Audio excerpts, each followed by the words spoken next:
تو لوگوں کے اندر بت پرستی شروع ہو گئی. وَلَوْلَا كَلِمَةٌ سَبَقَتْ مِن رَبِّكَ لَقُضِيَ بَيْنَهُمْ فِيمَا فِيهِ يَخْتَلِفُونَ.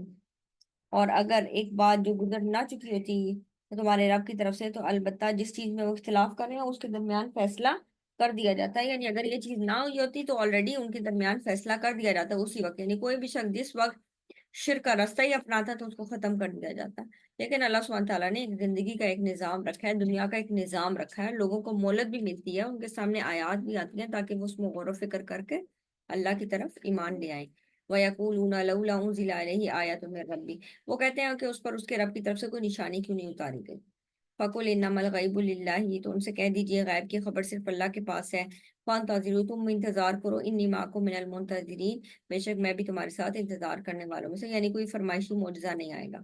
یہ اللہ کے غیب میں علم ہے کہ کون سا معجزہ کب کس پیغمبر کو دینا ہے. وہ کیا کہتے تھے، آپ صلی اللہ علیہ وسلم کے اوپر سونے کا کوئی پہاڑ کیوں نہیں نازل ہوا؟ آپ صلی اللہ علیہ وسلم کے ساتھ فرشتے کیوں نہیں چلتے پھرتے؟ آپ صلی اللہ علیہ وسلم کو سونے کے محل کیوں نہیں عطا کیے گئے؟ یعنی اس طرح کی چیزیں ہونی چاہیے تھی، تب ہم ایمان لاتے ہیں ہاں واقعی یہ اللہ کے رسول ہیں. اگر یہ چیزیں نہیں ہیں تو ہم کیسے مان لیں یہ اللہ کے رسول ہیں. وَإِذَا أَذَقْنَا النَّاسَ رَحْمَةً مِّن بَعْدِ ضَرَّاءَ مَسَّتْهُمْ إِذَا لَهُم مَّكْرٌ فِي آيَاتِنَا. جب ہم لوگوں کو کسی رحمت کا مزہ چکھاتے ہیں، کسی تکلیف کے بعد جو انہیں پہنچتی ہے، تو کیا ہوتا ہے ہماری آیات میں بری چال، یعنی اچانک ان کے لیے ہماری آیات میں کوئی بری چال ہوتی ہے. قُلِ اللَّهُ أَسْرَعُ مَكْرًا. تو آپ کہہ دیجیے اللہ تعالیٰ بھی تدبیر میں زیادہ تیز ہے. إِنَّا رُسُلَنَا يَكْتُبُونَ مَا تَمْكُرُونَ. اللہ سبحانہ تعالیٰ اس چیز کو لکھ رہا ہے جو کچھ تم مکر کر رہے ہوں. یعنی جب بھی انسان کو کوئی رحمت کا مزہ اللہ سبحانہ تعالیٰ چکھاتا ہے تو انسان کا کیا حال ہوتا ہے. جو تکلیف کے بعد انسان کو جب کوئی مزہ پہنچتا ہے نا، تو ایک دم سے وہ اس رحمت کا مزہ، یعنی کوئی بھی چیز اس کے اندر اتنا انوالو ہو جاتا ہے کہ وہ اللہ ہی کو بھلا دیتا ہے. پھر وہ بالکل ہی بھول جاتا ہے کہ میں نے مشکل وقت میں اللہ کو پکارا تھا اور میں نے اس سے کچھ وعدے کیے تھے اور میں اس وقت بڑی عاجزی والی کیفیت میں تھی. میں نے اللہ سے اتنا کچھ مانگا تھا اور اتنا کچھ وعدہ کیا تھا. لیکن جیسے ہی انسان کو اللہ سبحانہ تعالیٰ رحمت کی طرف لے کر آتے ہیں تو وہ بالکل بھول جاتا ہے، اللہ کی آیات کو نظر انداز کرنا شروع ہو جاتا ہے. تو اللہ سبحانہ تعالیٰ کہتے ہیں کہ اللہ تدبیر میں زیادہ تیز ہے. ان کی اس چال کا اللہ سبحانہ تعالیٰ بھرپور جواب دیں گے کیونکہ وہ لکھی جا رہی ہے. یہ بالکل ایسے ہے جیسے کلاس میں کچھ بچوں کو مانیٹر بنایا جاتا ہے نا، اور کیا کہتی ہیں ٹیچر کہ جو بچہ شور کرے گا آپ اس کا نام نوٹ ڈاؤن کریں گے. تو اب جب وہ بچہ کہتا ہے کہ میں نے تمہارا نام نوٹ کر لیا ہے، تو دوسرے بچوں کو کافی تنگی ہوتی ہے، ہوتا ہے نا ایسے، ویسے کیوں نام نوٹ کیا. یا ٹیچر ہی اگر کہہ دے کہ اب آپ کا نام پرنسپل آفس میں جائے گا اور آپ کا نام نوٹ کر لیا گیا ہے، تو اللہ سبحانہ وتعالیٰ کہتے ہیں ہمارے فرشتے لکھ رہے ہیں جو کچھ وہ مکر کر رہے ہیں. تو مکر کر رہے ہو وہ لکھا جا رہا ہے، نوٹڈ. اس کا مطلب ہے اس کے بارے میں اب پوچھا جائے گا. هو الذی یسیرکم فی البر والبحر.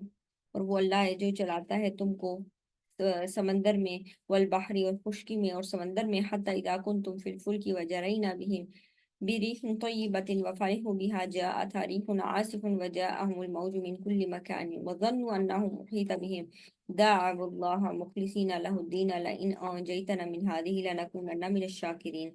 یہاں تک کہ جب وہ کشتی چل رہی ہوتی ہے اور بڑی سموتھ چل رہی ہے اور بڑی اچھی ہوا چل رہی ہے اور انسان بڑے خوش ہیں اس میں، تو اچانک کیا ہوتا ہے، ایک موج آ جاتی ہے، ایک سخت آندھی آ جاتی ہے، ایک بڑی لہر آ جاتی ہے. آپ امیجن کیجئے آپ کشتی میں بیٹھے ہیں، ہوا تیز ہو گئی ہے، بڑی بڑی موجیں آپ کو نظر آ رہی ہیں اور کشتی کیسے ڈولتی ہے.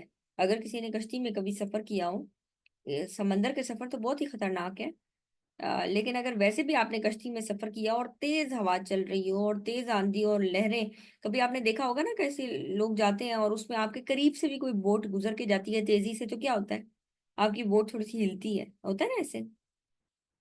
تو یہاں پر یعنی آپ سوچیں کہ سمندر میں اگر کوئی بندہ ٹریول کر رہا ہے اور ادھر کشتی، تیز آندھی اور موج، سمندر کی موج ذرا اندازہ کریں. یعنی ادھر وہ انسان کے اوپر آتی ہے ہر جگہ سے، تو انسان کو کیا کہتا ہے، انسان کو لگتا ہے بس اب میں گیا، اب اس کو گھیر لیا گیا. دعو اللہ. تو اس وقت کیا حالت ہوتی ہے، سچے دل سے خالص ترین ہو کر اللہ کو پکارتا ہے کہ اب اگر آپ نے ہمیں نجات دے دی اس سے تو البتہ ہم ضرور شکر گزاروں میں سے ہو جائیں گے، اب ہم بالکل شکر گزار بن جائیں گے. فلما انجاہم اذا هم یبغون فی الارض بغیر الحق، پھر جب اللہ اس کو نجات دے دیتا ہے اس سے، پھر اللہ سبحانہ وتعالیٰ کہتے ہیں جب ہم نے اسے نجات دی ان کو، تو کیا کرتے ہیں؟ فی الارض بغیر الحق، وہ تلاش کرتے ہیں زمین میں ناحق سرکشی، یعنی زمین میں بغاوت کرتے ہیں، سرکشی کرتے ہیں، اللہ کے احکامات کی نافرمانی کرتے ہیں۔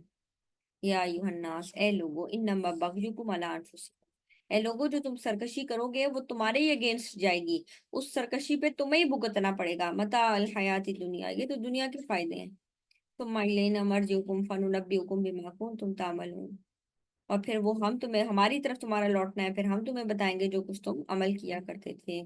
انما مثل الحیات دنیا کما ان انزلناہ من السماء، بے شک دنیا کی زندگی کی مثال کیسی ہے؟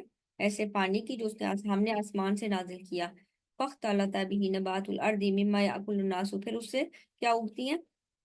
نباتات اگتی ہیں، مما یاکل الناس، اور اس میں سے جو ویجیٹیبلز یا فروٹس یا جو کچھ زمین اگاتی ہے اس میں سے کون کھاتے ہیں؟ انسان، والانعام، اور جانور، حتی اذا اخذت الارض زخرفها، یہاں تک کہ جو وہ زمین بالکل اپنا پھل دے دیتی ہے، یعنی آپ نے دیکھا ہوگا جب فصل بالکل پک کر تیار ہو جاتی ہے تو اس کی ایک الگ ہی فیلنگ ہوتی ہے دیکھنے کی، ایسا ہوتا ہے، وہ زینت، وہ خوب سنور جاتی ہے، زینت اختیار کر لیتی ہے۔ آپ نے کبھی دیکھا ہوگا یہ منظر، جن لوگوں کے گاؤں میں انہوں نے خصوصاً دیکھا ہوگا، یا جو لوگ گھر میں کرتے ہیں تو آپ نے دیکھا ہوگا کہ جب آپ جس چیز مقصد کے لیے جو فروٹ جو ویجیٹیبل آپ نے لگایا ہے، جب وہ فروٹس والی سٹیج میں آتا ہے نا تو وہ بھی آپ کو بڑا اچھا لگتا ہے، لیکن سوری، جب وہ فلاورنگ والی یعنی بالکل وہ پھول آتے ہیں نا اس کے اوپر، آپ کو بڑا اچھا لگتا ہے، لیکن جیسے ہی اس کے اوپر اس کا پھل آتا ہے، چاہے وہ سبزیوں میں سے ہو چاہے وہ فروٹس میں سے ہو، تو وہ آپ کو کتنا خوش کرتا ہے نا، اس کا کلر دیکھ دیکھ کر آپ کتنے خوش ہوتے ہیں۔ وہ زینت، اور وہ زینت اختیار کر لیتی ہے، یعنی اس پودے پہ ایسا لگتا ہے بہار اب آئی ہے، ٹھیک ہے، اگر وہ فلاورنگ والے ہیں تو جب اس پہ پھول لگتے ہیں تو بہار آتی ہے، اور اگر وہ فروٹس والے ہیں تو جب اس پہ فروٹ لگ کے پک کے تیار ہوتا ہے نا تو اب آپ کہتے ہیں کتنا زبردست لگ رہا ہے دیکھنے۔ تو فصل بھی جب آپ دیکھیں، گندم کی فصل ہے، چاول کی ہے، یا کسی اور چیز کی ہے، کپاس کی ہے، تو آپ دور سے اس کو دیکھتے ہیں تو ایسا لگتا ہے نا کہ اس پہ زینت آ گئی ہے، اب یہ سج گئی ہے۔ وَظَنَّ أَهْلُهَا أَنَّهُمْ قَادِرُونَ عَلَيْهَا، اور جو اس کا اہل ہوتا ہے یعنی جو اس کا مالک ہوتا ہے نا، وہ یہ سمجھتا ہے جی میری زمین ہے، میں نے یہ اگایا، اب یہ پک کے تیار ہو گئی، میں اس کا مالک ہوں۔ جب وہ یہ سمجھتا ہے انہم قادرون علیہ اتاها امرنا لیلا او نہارا فجعلناها حصیدا، پھر رات یا دن میں اس کے اوپر اللہ سبحانہ تعالیٰ بھیجتے ہیں، یعنی اپنا فیصلہ کر دیتے ہیں، تو وہ اس کو کٹی ہوئی فصل کی طرح چھوڑ دیتے ہیں، کأن لم تغن بالامس، ایسا لگتا ہے کہ جیسے وہ کہیں تھی نہیں۔ کبھی ایسا ہوا آپ کے ساتھ کہ کوئی چیز آپ نے اتنی محنت سے اگائی ہوتی ہے اور بالکل وہ پکنے کے قریب ہوتی ہے، اور پھر کبھی بچے ہی جا کر اس کے اوپر کچھ کھیل آتے ہیں اور چیز کو تباہ کر دیتے ہیں، یا کبھی تیز آندھی آتی ہے، اولے پڑتے ہیں اور آپ کی فصل گر جاتی ہے، یا کبھی تیز جو ہے نا یہ جو لو وغیرہ چلتی ہے جس سے فصل خراب ہو جاتی ہے، یا پھر اس طرح کے کیڑے مکوڑے آ جاتے ہیں، گراس ہوپرس ٹائپ، جو کہ پوری ٹڈی دل جسے کہتے ہیں، جو پوری کی پوری فصل کو منٹوں میں تباہ کر دیتے ہیں، تو وہاں پر ایسی کٹ جاتی ہے فصل، ایسے حسید کہتے ہیں جڑ کٹا ہونا، یعنی بالکل ختم ہو جاتی ہے وہاں سے، کَأَلَّمْ تَغْنَ بِالْأَمْسِ، گویا کہ وہ وہاں کبھی تھی نہیں۔ كَذَلِكَ نُفَصِّلُ الْآيَاتِ لِقَوْمٍ يَتَفَكَّرُونَ، اس میں ہم نے نشانیاں کھول کھول کر بیان کی ہیں ایسی قوم کے لیے جو غور و فکر کرتی ہیں۔ بالکل، پرندے بھی خوش ہوتے ہیں دیکھ دیکھ کے، کیونکہ پرندوں کو بھی آپ نے دیکھا ہوگا نا، وہ والا فروٹ ضرور کھاتے ہیں جو اوپر ہوتا ہے زیادہ اور سب سے مزے کا ہوتا ہے، جو فروٹ زیادہ اوپر لگا ہوتا ہے نا اور وہ صحیح پکا ہوا ہوتا ہے، پرندے بھی آ کر اسی پہ چونچ ماریں گے اور اسی کو انجوائے کرتے ہیں۔ تو یہاں پر دنیا کی مثال ایسے دی گئی ہے کہ دنیا کے جتنے بھی فائدے ہیں نا، جب ہم یہ سمجھتے ہیں نا اب دنیا پوری ہمارے قابو میں آ گئی، اب ہم پوری قدرت رکھتے ہیں، اسی وقت کوئی نہ کوئی لاس ہو جاتا ہے، اسی وقت کوئی سچویشن پیدا ہوتی ہے کہ انسان کا سب مال چلا جاتا ہے، انسان بینکرپٹ ہو سکتا ہے، انسان کا بالکل ہر چیز جا سکتی ہے، تو انسان یہ سوچ لے کہ اصل قدرت اللہ کی ہے۔ آپ کوئی بھی چیز اگا لیں، کتنا آپ کا دل اس کے ساتھ لگتا ہے، لیکن پھر کیا ہوتا ہے اگر وہ چیز چلی جاتی ہے تو آپ کو دکھ اپنی جگہ ہوتا ہے، لیکن یہ دکھ کے ساتھ ساتھ انسان کے لرن کرنے کی کیا چیز ہے کہ بے شک یہ چیز میرے سامنے ہے، میرے گھر میں ہے، میری زمین پہ اگی ہے، میں نے اس کو اتنا اتنا کچھ دیا ہے، لیکن یہ مت سمجھو کہ تم اس پر قادر بھی ہو، اس پر قدرت صرف کس کی ہے؟ اللہ۔ بالکل ایسے جیسے دنیا کی زندگی ہے، ہم سمجھتے ہیں ہم اس پہ پوری طرح قادر ہیں، جیسے چاہیں ہم کریں، لیکن یہ ماننا چاہیے کہ ہر چیز کا اختیار اللہ کے پاس ہے، وہ چاہے تو کہاں سے کہاں پر ہماری لائف کر دے۔ اللہ یدعو الی دار السلام، اور اللہ تعالیٰ سلامتی کے گھر کی طرف بلاتا ہے۔ یہاں پر دار السلام سے مراد جنت ہے، اللہ تعالیٰ جنت کے گھر کی طرف بلاتا ہے۔ وَيَهْدِي مَن يَشَاءُ إِلَىٰ صِرَاطٍ مُسْتَقِيمٍ، اور وہ ہدایت دیتا ہے جس کو چاہتا ہے سیدھے راستے کی طرف، یعنی وہ کبھی بھی زبردستی کسی کو ہدایت نہیں دیتا۔ تو یہاں پر اللہ کی مشیت یعنی اللہ کی چاہت اسی کے ساتھ ہے جو تلاش کرنا چاہتا ہے صحیح راستہ، تو صحیح راستہ تلاش نہیں کرنا چاہتا اللہ تعالیٰ اس کو زبردستی ہدایت بھی نہیں دیتا۔ للذین احسنوا الحسنى وزیادہ، اور جن لوگوں نے نیکی کی ان کے لیے نہایت اچھا بدلہ ہے، وزیادہ اور کچھ مزید بھی ہے۔ یہاں پر ہمیں احادیث سے پتہ چلتا ہے کہ حسنہ سے مراد جنت ہے، اور وزیادہ سے مراد اللہ سبحانہ تعالیٰ کا دیدار ہے۔ یعنی جب انسان کو جنت مل جائے گی نا اور وہ اس کی نعمتیں دیکھے گا تو اللہ تعالیٰ ان سے پوچھے گا کہ کیا اس کے علاوہ بھی تمہیں کچھ چاہیے، تو کہیں گے اللہ اس کے علاوہ کیا ہو سکتا ہے، یعنی یہ اتنی زبردست چیز ہے، جنت ہے، جنت کی نعمتیں، یعنی اس سے زیادہ بڑھ کر بھی کچھ ہو سکتا ہے۔ پھر اللہ سبحانہ تعالیٰ اپنا پردہ گرا دیں گے اور ان کے سامنے یعنی وہ اللہ سبحانہ تعالیٰ کا دیدار کر سکیں گے، اور پھر وہ ان تمام نیکیوں کو بھول جائیں گے جو ان کو ملی ہوئی تھی۔ یعنی یہ والی چیز اتنی زیادہ ان کے لیے ہوگی کہ وہ اس کو بھول ہی جائیں گے۔ وہ زیادہ، یہ بالکل ایسے جیسے آپ لوگ شادیوں میں تیار ہو کے جاتے ہیں نا، تو آپ نے دیکھا ہوگا کوئی بندہ کیسا لگ رہا ہوتا ہے، کوئی بندہ کیسا لگ رہا ہوتا ہے، اور آپ ایک دوسرے کے ڈریس کے اوپر بات چیت کر رہے ہوتے ہیں، لیکن جیسے دلہن کی انٹری ہوتی ہے پھر ساروں کی نظر کس طرف چلی جاتی ہے کہ وہ کیسی لگ رہی ہے، پھر آپ ایک دوسرے کے لباس کو کم دیکھ رہے ہوتے ہیں اور اس کا لباس یا اس کا بناؤ سنگار زیادہ دیکھ رہے ہوتے ہیں۔ تو للذین احسنوا الحسنى وزیادہ، تو جن لوگوں نے نیکی کی ان کے لیے نہایت اچھا بدلہ ہے، اور کچھ مزید بھی ہے۔ مزید کیا؟ اللہ کا دیدار۔ اللہم اجعلنا منہم، اللہ سبحانہ تعالیٰ ہمیں ان لوگوں میں شامل کرے جن کو اللہ سبحانہ تعالیٰ اپنا دیدار نصیب کرے، آمین۔ ولا يرحق وجوہہم، اور ان کے چہروں کو نہ سیاہی ڈھانپے گی، قطر ولا ذلہ، اور نہ ہی ان پر کوئی ذلت چھائے گی۔ اولئک اصحاب الجنہ، یہی لوگ اصل میں جنت والے ہیں، جنت کے ساتھی ہیں، ہم فیہا خالدون، وہ اس میں ہمیشہ رہیں گے۔ والذین کسبوا السیئات، اور جن لوگوں نے برائیاں کمائی، سیئات بمثلها وترہقہم ذلہ، اور تو برائی کا بدلہ اسی جیسا ہوگا اور ان کے لیے رسوائی ہوگی، یعنی رسوائی ان کے چہروں کو ڈھانپ لے گی۔ ما لہم من اللہ من عاصم، اللہ سے اس دن انہیں کوئی بچانے والا نہیں ہوگا۔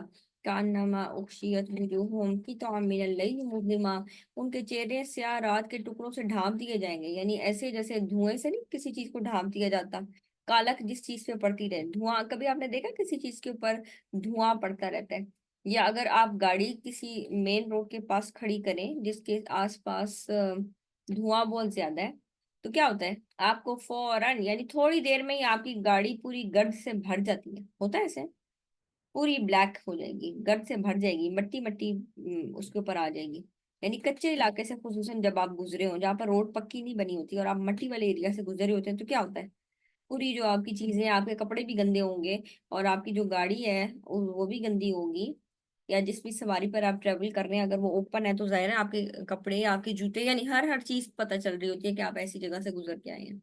اور کئی دفعہ تو اتنی زیادہ مٹی ہوتی ہے کہ آپ کی پلکوں کے اوپر بھی نا مٹی کے آثار نظر آتے ہیں۔ تو کأنما اغشیت وجوہہم قطعا من اللیل مظلما، گویا ان کے چہرے سیاہ رات کے ٹکڑوں سے ڈھانپ دیے گئے ہیں، یعنی اتنے کالے ہو جائیں گے، کوئی روشنی نہیں۔ اولئک اصحاب النار، یہی لوگ آگ کے ساتھی ہیں، ہم فیہا خالدون، وہ اس میں ہمیشہ ہمیشہ رہیں گے۔ ویوم نحشرہم جمیعا، اور ہم سب کے سب کو جمع کریں گے، قیامت والے دن کی بات ہو رہی ہے۔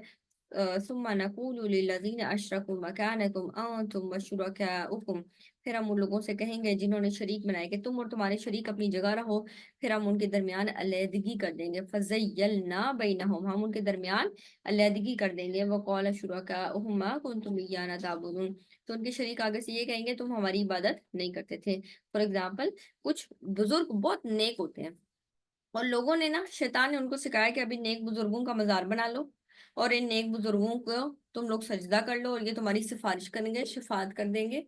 اب جب لوگوں نے یہ والے کام کرنے شروع کیے تو کیا ہوا کہ جب قیامت والے دن وہ ان بزرگوں کے پاس آئیں گے، فار ایگزامپل اگر یہودی عزیر علیہ السلام کو اللہ کا بیٹا مانتے ہیں تو وہ ان کے پاس آئیں گے اور آ کر کہیں گے کہ جی ہم آپ کی عبادت کرتے تھے، تو وہ کہیں گے تم ہماری عبادت نہیں کرتے تھے، یعنی ہمیں اس چیز کا کوئی علم نہیں ہے کہ تم ہماری عبادت کرتے تھے۔